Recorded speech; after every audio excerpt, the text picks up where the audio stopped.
आज मैं फिर आपके लिए एक बार फंडामेंटल ऑफ जेनेटिक्स का के अगला वीडियो लेकर के आया हूँ।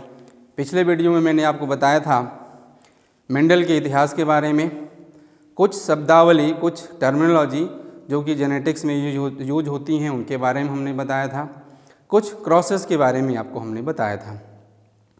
आज हम मेंडल के लॉज के बारे में बताएंगे। वस्तुतः मेंडल जी ने पॉस्टुलेट्स दिए थे 1900 में। Hugo de Vries, Karl Correns और वान सेरमैक ने 1900 में जो मेंडल के नियमों की फिर से पुनर्खोज की थी, उनको पुनर्खोजकर्ता कहा जाता है। उसमें कार्ल कोरेंस साहब ने मेंडल के सारे पॉस्टुलेट्स को नियमों में बदल दिया था। First law of inheritance, law of dominance, second law of inheritance, law of segregation and third law of inheritance, law of independent assortment. तो आज हम फर्स्ट लॉ की पहले चर्चा करेंगे, लॉ ऑफ डोमिनेंस। विद्यार्थियों, मेंडल जी ने जब मटर के पौधे को लेकर के एक्सपेरिमेंट किया, उन्होंने एक टाल प्लांट लिया और एक शॉर्ट प्लांट लिया। मेंडल जी ने एक टाल प्लांट, पी का एक टाल प्लांट और पी का एक शॉर्ट प्लांट, दोनों को लेकर के आपस में क्रॉस कराया। उस समय मेंडल ने क्या प्रेडिक्शन किया होगा, क्या सोचा होगा? उन्होंने दो चीज़ सोची होगी। पहली चीज़ तो या तो जो प्रोजेनी है, जो F1 जनरेशन है, वो क्या होगी, दोनों के बीच की आएगी, मीन्स इंटरमीडिएट होगी, टाल और शॉर्ट के बीच का पौधा होगा। या दूसरी चीज़ उन्होंने सोचा होगा, आधे पौधे लंबे होंगे और आधे पौधे छोटे होंगे। लेकिन जो F1 जनरेशन आई, मेंडल जी ने क्रॉस कराया, और जो F1 जनरेशन आई उसमें सारे के सारे पौधे कैसे थे, टाल थे। सारे के सारे पौधे टाल थे। तो मेंडल शॉक्ड, वाओ ये क्या हो गया। उन्होंने सेल्फिंग करा दी। जब सेल्फिंग करा दी तो उन्होंने कहा कि those characters which are responsible in F1 generation, that is dominant character, and those character which are not expressed in F1 generation, that is recessive character. इस आधार पर उन्होंने कहा, डोमिनेंट और रिसेसिव कैरेक्टर की बात की। All the offsprings will be heterozygous and express only the dominant trait. Dear students, मैं आपको बता दूं, ये जो लॉ ऑफ डोमिनेंस था ये यूनिवर्सली एक्सेप्टेड नहीं हुआ। क्यों नहीं हुआ? क्योंकि मेंडल साहब ने जो लॉ ऑफ डोमिनेंस के टाइम, जो लॉ ऑफ डोमिनेंस में बताया था, वो पी प्लांट के लिए तक तो ठीक था। लेकिन आज के टाइम में अगर हम देखते हैं तो देखेंगे, अगर मान लीजिए इंटेलिजेंसी की बात करें तो मेंडल ने बताया, अगर इंटेलिजेंसी की बात करते हैं तो आज के समय में या तो बहुत बुद्धिमान लोग होंगे या तो बहुत मूर्ख लोग होंगे, मीन्स डोमिनेंट और रिसेसिव। अगर स्किन कलर की बात करते हैं तो स्किन कलर या तो फेयर लोग होंगे, बहुत सुंदर होंगे, या तो डार्क होंगे। तो लेकिन ऐसा पॉसिबल नहीं है, ऐसा हुआ नहीं, इसलिए लॉ ऑफ डोमिनेंस वो यूनिवर्सली एक्सेप्टेड नहीं हुआ।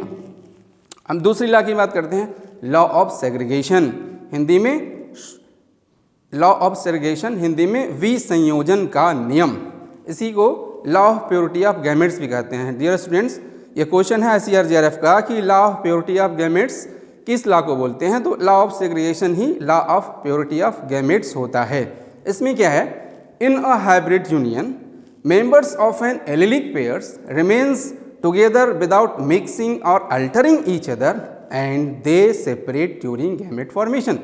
हाइब्रिड यूनियन है, एलिलिक पेयर्स के मेंबर्स हैं, means allylic pairs capital T, small T, capital T, small T उसके मेंबर्स हैं, और दोनों का क्रॉस हुआ, हाइब्रिड यूनियन बना कैपिटल टी स्मॉल टी। ये जब ये कैपिटल टी स्मॉल टी साथ में रहते हुए आपस में न तो मिक्स होते हैं न तो एक दूसरे को अल्टर करते हैं, और जब सेपरेट होते हैं तो प्योर फॉर्म में, गैमेट के फॉर्म में सेपरेट होते हैं। इसलिए इसको law of purity of gametes बोला जाता है, और ये लॉ यूनिवर्सली एक्सेप्टेड है। डियर स्टूडेंट, इसको भी एक एग्जांपल के थ्रू मैं आपको समझाने का प्रयास करता हूँ। जैसे एक अच्छा बच्चा है और एक गंदा बच्चा है, एक अच्छा बच्चा है और एक गंदा बच्चा है। अच्छा बच्चा भी किसी फैमिली का मेंबर है और गंदा बच्चा भी किसी फैमिली का मेंबर है।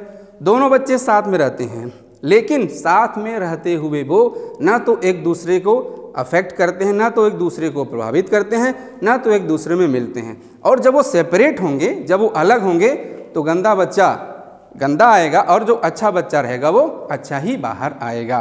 तो इस प्रकार से ये law of purity of gametes है और ये यूनिवर्सली एक्सेप्टेड है। Law of purity of gametes is the universally accepted law और इसको मोनोहाइब्रिड क्रॉस के द्वारा हम समझ सकते हैं। जैसा कि capital T small T capital T उसका गैमेट्स बना और क्रॉस हुआ हाइब्रिड यूनियन बना। इसका अप्लाई करते हैं, मोनोहाइब्रिड क्रॉस का अप्लाई करते हैं कि लॉ ऑफ सेग्रीगेशन में कैसे, जैसे tall short, capital T small T female parent, capital T small T male parent. Dear students, cross हमेशा फीमेल और से और मेल में होता है, न कि मेल से फीमेल में। Cross between female to male. So female parent 1:1 capital T small T, male parent 1:1 capital T small T. अब उनका gamete capital T small T, female parent का gamete capital T small T, cross कराते हैं 3:1 का ratio होता है। Phenotypic जो ratio होता है वो 3:1 का रेशियो आता है। थर्ड लॉ, मेंडल का third law of inheritance of Mendel, law of independent assortment. ये क्या कहता है? ये नियम क्या कहता है? ये नियम कहता है कि two contrasting characters, two pairs of contrasting characters को लेकर के क्रॉस कराए जाते हैं। लॉ ऑफ इंडिपेंडेंट असॉर्टमेंट के लिए डाई हाइब्रिड क्रॉस के द्वारा ही लॉ ऑफ इंडिपेंडेंट असॉर्टमेंट को हम देख सकते हैं, जान सकते हैं। इसमें क्या होता है कि two contrasting characters, two pairs of contrasting characters को लेकर के क्रॉस कराते हैं। उसमें कोई भी कैरेक्टर किसी के साथ भी असॉर्ट करता है, कि किसी के साथ भी जाने के लिए इंडिपेंडेंट होता है, किसी के साथ भी जाने के लिए वो फ्री होता है, means independently of one another, free होता है किसी के साथ भी जाने के लिए। अब देखते हैं डाई हाइब्रिड क्रॉस क्या होता है, और डाई हाइब्रिड क्रॉस का भी application law of independent assortment में हम करते हैं। A breeding experiment that tracks the inheritance of two traits, Mendel's law of independent assortment. Each pair of allele segregates independently during gamete formation. अब देखिए die hybrid cross के लिए आपको gamete का जानना जरूरी है कि गैमेट कैसे आएगा। तो गैमेट के लिए एक फार्मूला होता है to the power n, n to the power n, n is the number of heterozygotes. एक क्वेश्चन लेते हैं, how many gametes will be produced for the following allele arrangement. ये जो एलील का अरेंजमेंट है इसमें कितने नंबर ऑफ गैमेट्स बनेंगे? आप देख लें, capital R small R capital Y small Y, capital R small R capital Y small Y, means दो हेट्रोजाइगोट्स बनेंगे। इसमें दो हेट्रोजाइगोट्स बनेंगे, कैपिटल आर स्मॉल आर एक heterozygotes, capital Y small Y दूसरा हेट्रोजाइगोट्स, मीन्स 2 की power n, n is the number of heterozygotes, means 2 की power 2, तो कितना हुआ 2 दूनी 4। इसमें कितने गैमेट्स बनेंगे? 4। आगे हम आपको दिखाएंगे। दूसरा एग्जांपल देखिए, capital A small A, capital B small B, capital C capital D small D. इसमें जो कैपिटल सी है ये होमोजाइगोट्स है, ये होमोजाइगस है, ये हेट्रोजाइगस नहीं है। तो इसमें कितने हेट्रोजाइगोट्स होंगे? 1 2 3, मीन्स 2 की पावर n और n इज इक्वल टू 3, 2 की पावर 3 मीन्स 2 दूनी 4 दूनी 8। देखिए ये सॉल्व है। पहला 2 की पावर n 2 4 गैमेट्स, दूसरा 2 की पावर n 2 की पावर 3 8 गैमेट्स। तीसरा क्वेश्चन है capital M small M 1 heterozygotes, दूसरा capital N small N 2 heterozygotes, capital O small O 3 heterozygotes, capital T capital P ये हेट्रोजाइगोट्स नहीं है, ये होमोजाइगस है।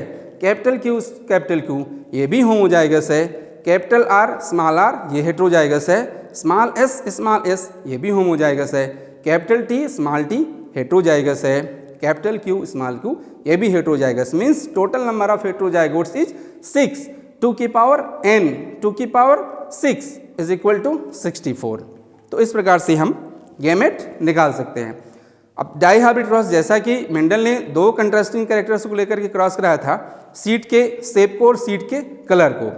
Alleles are round, capital R round, small R wrinkle, capital Y yellow, small Y green, capital R small R capital Y small Y, capital R small R capital Y small Y. देखिए इसमें दो heterozygotes हैं, तो दो heterozygotes means 4 gametes, male और female दोनों में 4 gametes बनेंगे। गैमेट्स यहाँ पे निकाल के दिखाया हूँ मैं, capital R capital R small R capital Y, small R small Y, same all possible gametes combinations, इतने ही गैमेट्स बनेंगे। ये पुनेट जी ने जो चार्ट दिया था, ये स्क्वायर पुनेट स्क्वायर का जो चेकर बोर्ड है, इसमें इसी तरह के एलील्स का, इसी तरह से गैमेट्स का अरेंजमेंट करना है। आगे देखिए, ये इसी तरह से गैमेट्स का अरेंजमेंट करके क्रॉस कराया गया है।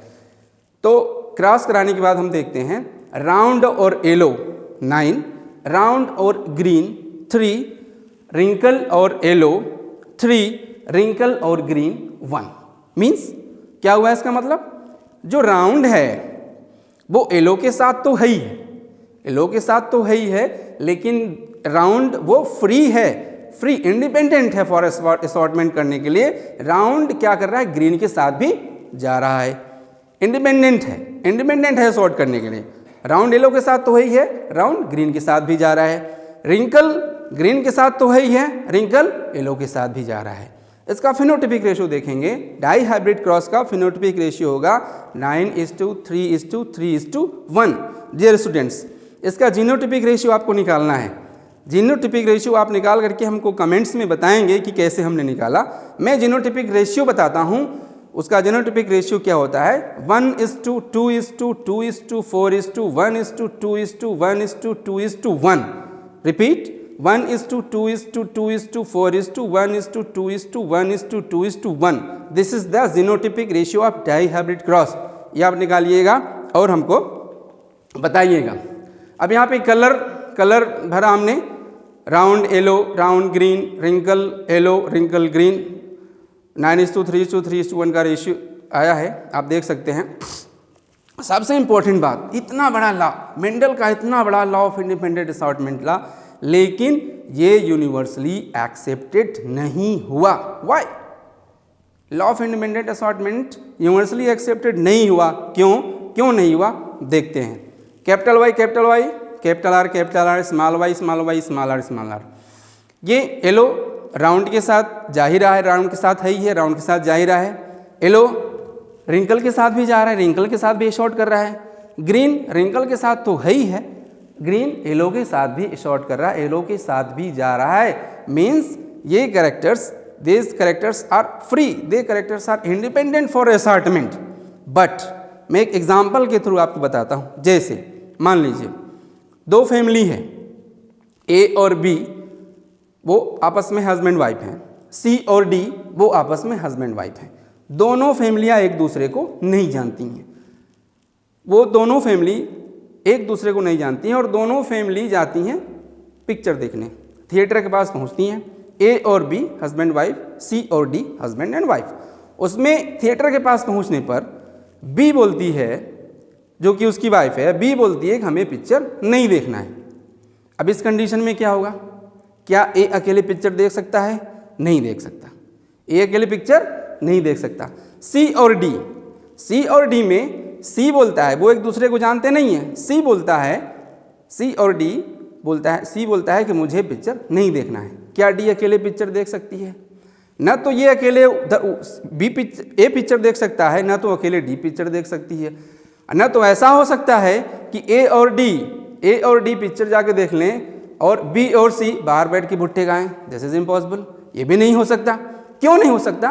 क्योंकि वो आपस में लिंक्ड हैं, क्योंकि वो आपस में लिंक्ड हैं।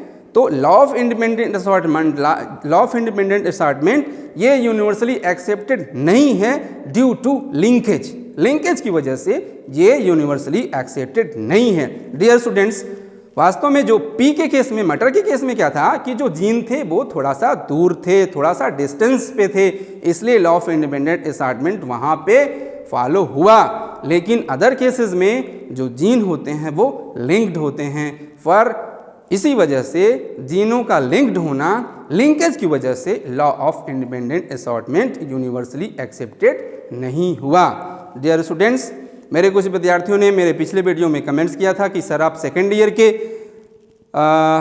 सिलेबस को, सेकेंड ईयर के कोर्स को कवर कराएं। बिल्कुल कराऊंगा। सेकेंड ईयर के थर्ड सेमेस्टर में fundamental of plant breeding next video में वही लेकर के आऊँगा। तब तक के लिए बहुत बहुत धन्यवाद। Thank you.